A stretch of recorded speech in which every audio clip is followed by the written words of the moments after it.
Riverfront Canal Cruises. We are aboard the Mark of Washington.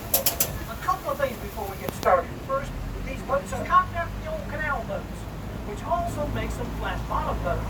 And there will be an area where I'm going to take you today that's going to be a little bit of a tight fit. Only at that time I'll allow you to bring arms and hands inside the boat. So until we get there, enjoy yourselves and relax. Also, I am supposed to say, life preservers located under the middle row of seats.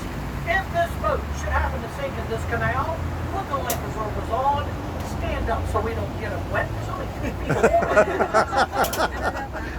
Just stand up there. so that your feet doesn't get wet. It does get deeper out the dock area while taking it down. It is about 20 feet out there. But I haven't lost anybody yet, so don't be my first. It's against the rules. Well, they call me Cotton.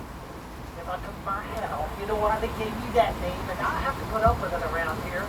I'll be your boatman. Now, that's what they used to call us back then as boatmen, and it was back when our country was growing. Let me go ahead and set the stage for you. We had already landed at Jamestown. Then we started moving westward across our country. We made it to the Midwest. Out of the Midwest, we started growing a lot of crops, doing a lot of mining. Actually, what we were doing, we were creating goods to sell to our customers. We only had one small problem. Back then, most of our customers were other countries, and we had to figure out a way on how to get our goods from the Midwest down to the shores of the Atlantic Ocean so we could ship it to them. So George Washington came up with this idea. George Washington said, well, you know, the James River was located on our left. The James River is connected to the Atlantic Ocean. All we'd have to do is dig some canals. We could run those canals all the way up to the Canal River, which is located now in West Virginia. Then from there, take them out to the Ohio, then all over to the Mississippi. That way, the people out in the Midwest can put their goods on the canal boats, bring it down here to Richmond, we had loaded them on the ships, take it on out to the Atlantic Ocean via the James. So in 1784, George Washington took that idea to the Virginia General Assembly. They thought it was a great idea, and they started building these canals. Well, by about 1789, they already completed several miles of the canals heading westward on the other side of Richmond. Y'all got to keep in mind, this was 1789. So they were building these canals with picks and shovels. Then by 1790, they opened up the Great Basin. Now, the Great Basin was a large man-made body of water that was located where the James Center and the Omni Hotel that sits today up there on Carey Street. In fact, the Great Basin ran from about 8th Street to about 11th Street, running along Carey and back towards River to Canal Street. That's where all the canal boats would meet to load and unload cargo and pick up passengers to take them westward. But we still weren't connected to the James River yet. So by 1812, they opened up this portion of the canal that we're on right now. This is called the Tidewater Connection. Now, the reason they call it the Tidewater Connection is because Richmond sits at the falls of the James. That's where the tide waters from the Atlantic Ocean meet the Piedmont waters coming out of the mountains. And right in between, there's a lot of rocks and rapids. In fact, there's about 7 miles of rocks and rapids running in front of Richmond. They needed a canal to get around all that. That's why they put the canals here. But we still had one more problem that we had to solve before we could make all this work.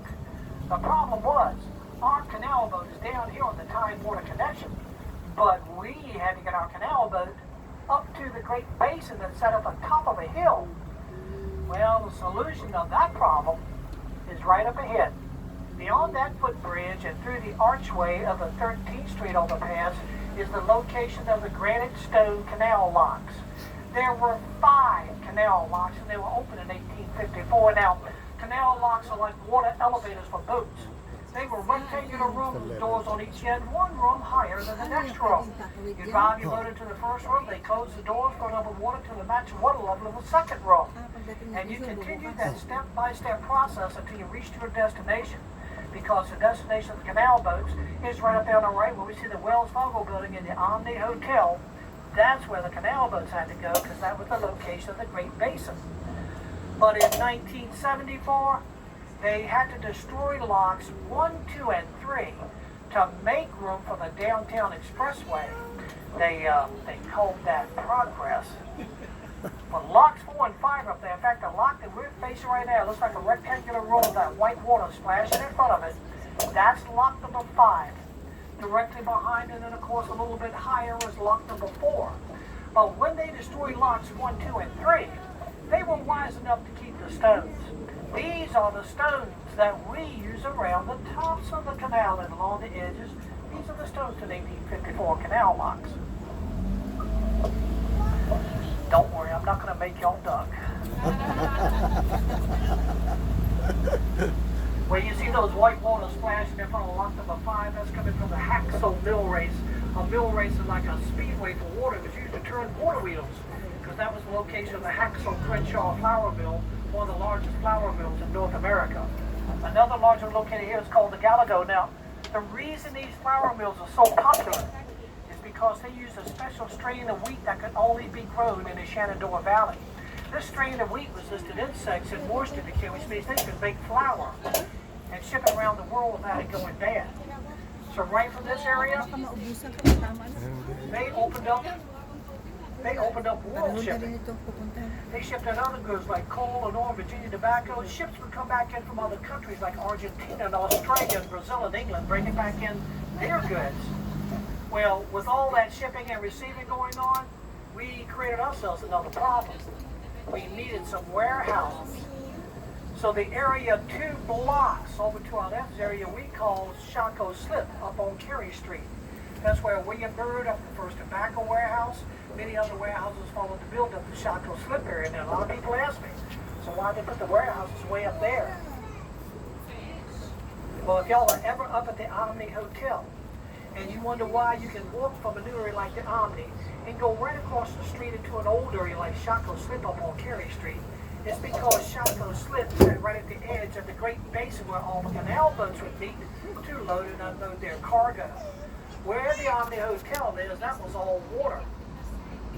Which also explains why we call it Shaco Slip. It used to be called the Shaco Boat Slip. And Shaco is a Native American word that means large stone. There was actually a large flat stone being used by the Native Americans and the colonists as a fishing wharf around 16th Street on Shaco Creek.